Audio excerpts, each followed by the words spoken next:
Over the past 5 years, Dark Bribe has pretty much become synonymous with scrubs in Yu-Gi-Oh!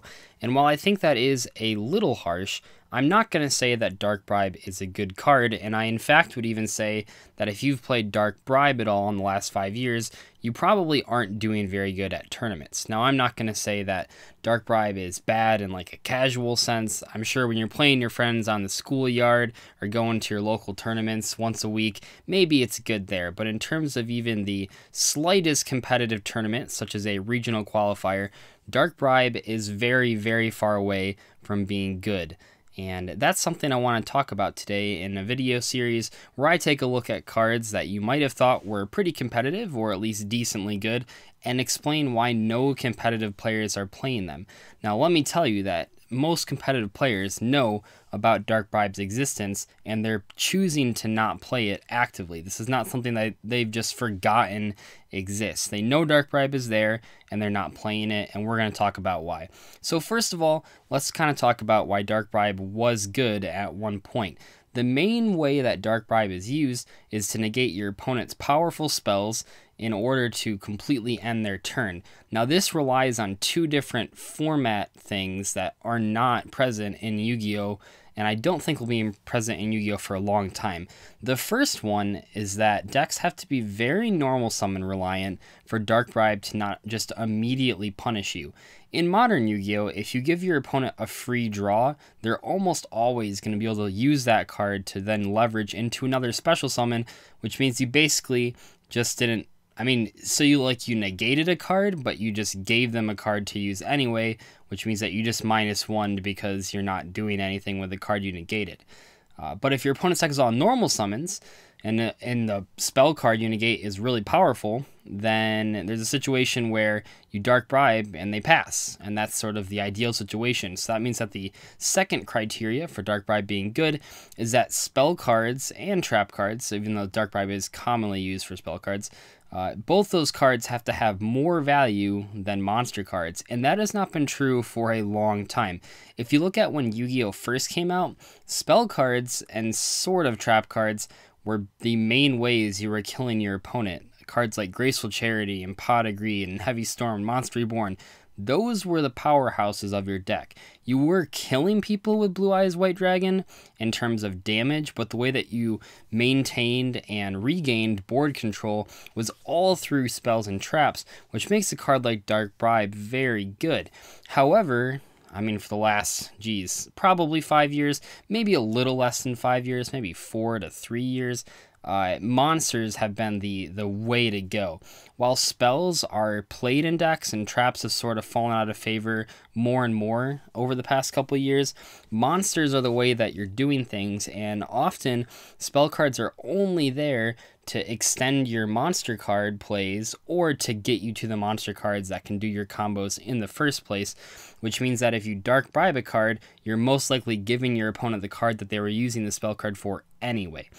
What I'm trying to say is that Dark Bribe is bad against decks where all 40 cards are powerful, and in modern Yu-Gi-Oh! That's absolutely true. In every single Yu-Gi-Oh! Deck that's competitive, all the cards in the deck are good.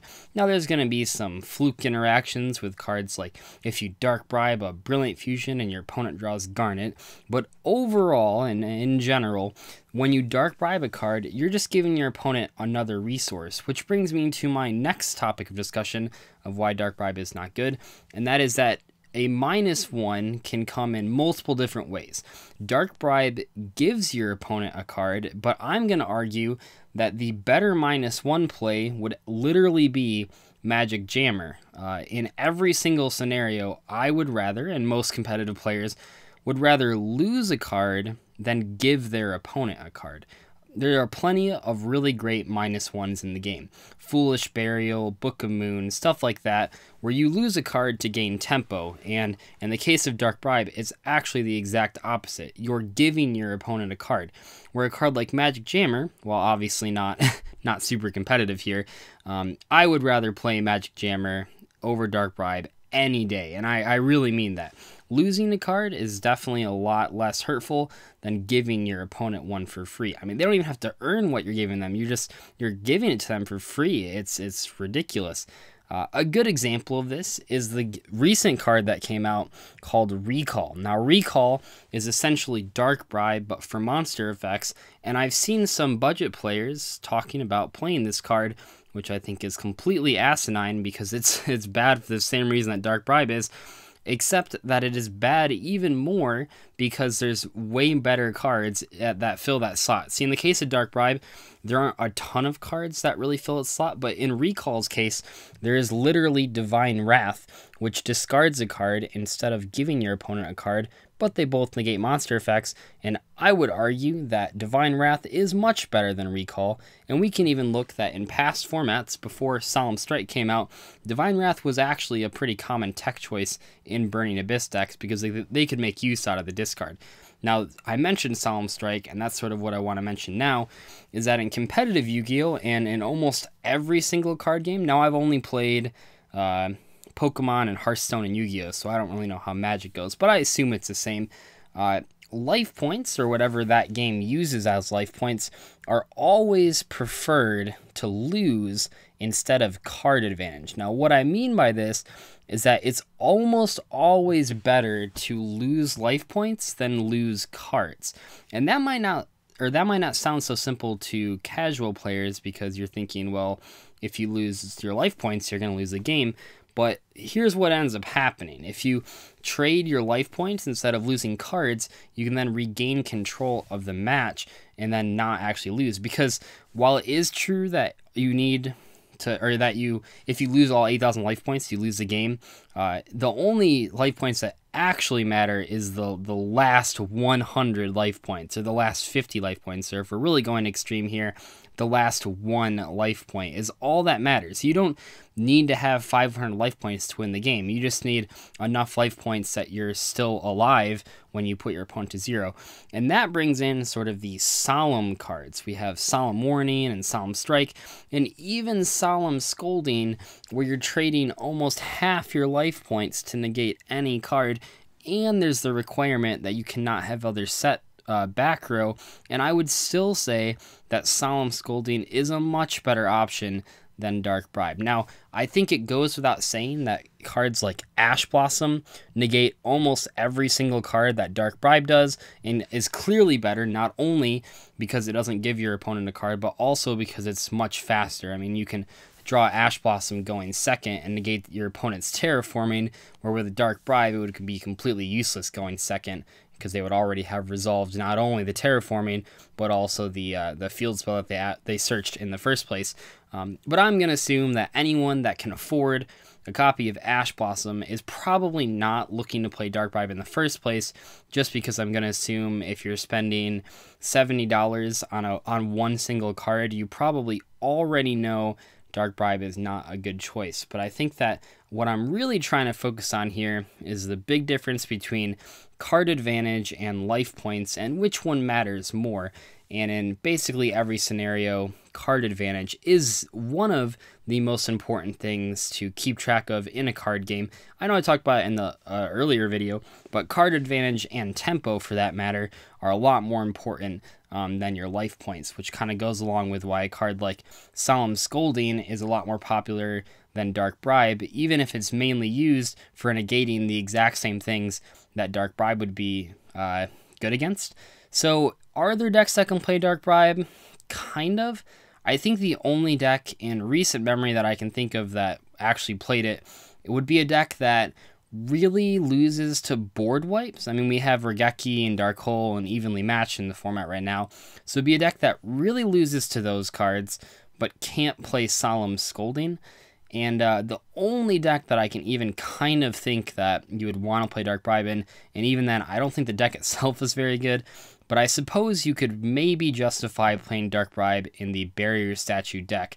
That deck is incredibly normal summon reliant and almost entirely revolves around keeping the board presence, because if they lose their board, then their opponent can special summon a whole bunch of times, and then they'll lose the game almost certainly, because they don't have a lot to sort of come back with. So I guess I can say Dark Bribe is kind of okay in that deck, not only for stopping Regeki and Dark Hole, but also like Twin Twisters, just because of how crucial a Moon Mirror Shield is to keeping your resources alive. And obviously they can't play Solemn Scolding because they have a lot of back row. But other than that deck, which I already mentioned, I don't actually think is a very good deck at the moment. There's basically no strategy that I would ever consider playing Dark Bribe in. Yeah, there are some funny interactions with Dark Bribe in Elemental Heroes, because if you Dark Bribe your opponent, you can then use Masked Hero Dark Law to instantly banish a card out of their hand, but even that use isn't really that good, because it only turns Dark Bribe into a 1-for-1, and once again, it gives your opponent another resource. So yes, you're sort of hitting a card out of their hand with Dark Law, but you're also giving them a card in the process, which isn't very good. I would even say that in counter fairies, you definitely don't want to play Dark Bribe, because you have 1,000 other better options that you can avoid the costs of, and Dark Bribe is just not good enough to stay up to date with that deck, because there's just way better options. So even in the deck that really wants to play a ton of good counter traps, you're not playing Dark Bribe in, which I think goes to show that this card is just not going to be good ever again. But maybe if the game slowed down enough, I mean, this is never going to happen, but if the game really slowed down enough to the point where every deck is just normal summoning cards, and for some reason we only have normal monsters, and then the spells and the traps are like the best cards of the format, maybe in that case Dark Bribe would be good, but probably not. So anyway, if you're playing Dark Bribe, maybe consider some of the other cards I've mentioned. Spells and traps in general aren't that important to stop anymore, so I'd actually just suggest Solemn Strike over Dark Bribe in every single case. Yes, it costs 1,500 life points, but it's not like it's not like it's an expensive card anymore. It's been reprinted multiple times, so you can pick it up pretty cheap. I think I got my playsets for 5 each, which was pretty good.